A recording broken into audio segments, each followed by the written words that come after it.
Hello friends.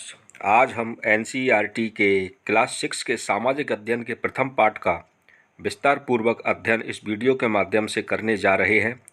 मुझे उम्मीद है यह वीडियो आपके सामाजिक अध्ययन के विषय को समझने में बहुत सहायक सिद्ध होने के साथ ही इस विषय पर आपकी पकड़ को मजबूत करेगा। साथ ही ऐसे स्टूडेंट जो साइंस और मैथ से रिलेटिव हैं, जो सामाजिक अध्ययन की समझ ना के बराबर रखते हैं, उनको यह वीडियो बहुत ही सहायक सिद्ध होगा, जिससे कि उनका सामाजिक अध्ययन के विषय में उनका बेस मजबूत हो सके। रसीदा अपने घर के आंगन में एक अखबार पढ़ रही थी। अखबार को पढ़ते हुए उसकी निगाह अचानक अखबार की एक सुर्खी पर जाकर टिक गई। 100 साल पहले नामक अखबार की इस सुर्खी को पढ़कर वह सोचने लगी कि 100 साल पहले क्या हुआ होगा। 100 साल पहले घटित घटनाओं के बारे में आखिर लोगों को कैसे जानकारी मिली होगी। 1 साल या कुछ साल पहले क्या हुआ था, इसके बारे में रेडियो, टेलीविज़न, अखबार, समाचार पत्रिका आदि से समस्त जानकारी मिल जाती है। साथ ही किसी 70 या 80 साल के बुजुर्ग से आप चर्चा करके उसके समय में घटित घटनाओं या समय के बारे में जानकारी भी प्राप्त कर सकते हैं। लेकिन 500, 1000 या 5000 साल पहले क्या घटना घटित हुई, इसकी जानकारी आखिर कहाँ से प्राप्त होगी। यह कैसे पता लगाएं कि बहुत पहले क्या हुआ था। पहले मानव का जीवन स्तर कैसा था, उसकी दिनचर्या क्या थी, वह कैसे रहता था, क्या करता था, उसका खान पान कैसा था। बीते हुए हजारों सालों के मानव जीवन के विषय में बहुत कुछ जाना जा सकता है। जैसे लोग क्या खाते थे, कैसे कपड़े पहनते थे, उनके घर किस तरह के थे। हम प्राचीन समय के शिकारियों, शासकों, पशुपालकों, कृषकों, व्यापारियों, पुरोहितों, शिल्पकारों, कलाकारों, संगीतकारों, वैज्ञानिकों आदि सभी के जीवन के बारे में जानकारियां हासिल कर सकते हैं।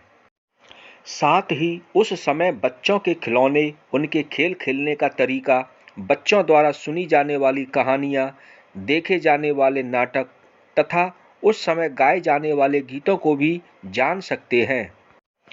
अब प्रश्न उठता है कि प्राचीन समय में लोग आखिर कहाँ रहते थे। प्राचीन समय के लोग नर्मदा नदी के तट पर रहा करते थे। यहाँ रहने वाले आरंभिक लोगों में से कुछ लोग कुशल संग्राहक भी होते थे। ये संग्राहक लोग आसपास के जंगलों की विशाल संपदा से भलीभांति परिचित हुआ करते थे। ये लोग जंगली फलों, जड़ों तथा जंगल की तमाम संपदा का उपयोग अपने जीवन में करते थे। साथ ही यह लोग जंगली जानवरों का शिकार भी कुशलतापूर्वक कर लेते थे।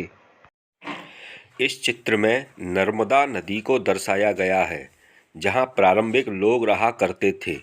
वीडियो को चंद सेकंड के लिए पुश करके ध्यान से नर्मदा नदी को देखें।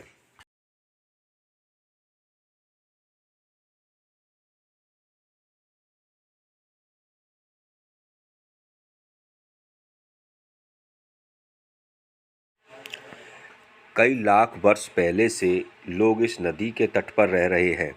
यहाँ नर्मदा नदी से संबंधित कुछ महत्वपूर्ण प्रश्नों को संलग्न किया गया है। ध्यान से पढ़ें और समझें। नर्मदा नदी किन राज्यों में बहती है? आंसर: नर्मदा नदी मध्य प्रदेश, महाराष्ट्र और गुजरात में बहती है। किस नदी को मध्य प्रदेश और गुजरात की जीवन रेखा कहा जाता है? नर्मदा नदी को। नर्मदा नदी मध्य प्रदेश के किस जिले से निकलती है? अनूपपुर जिले से निकलती है। नर्मदा नदी मध्य प्रदेश में किस पठार से उत्पन्न होती है? नर्मदा नदी मध्य प्रदेश में अमरकंटक पठार से उत्पन्न होती है।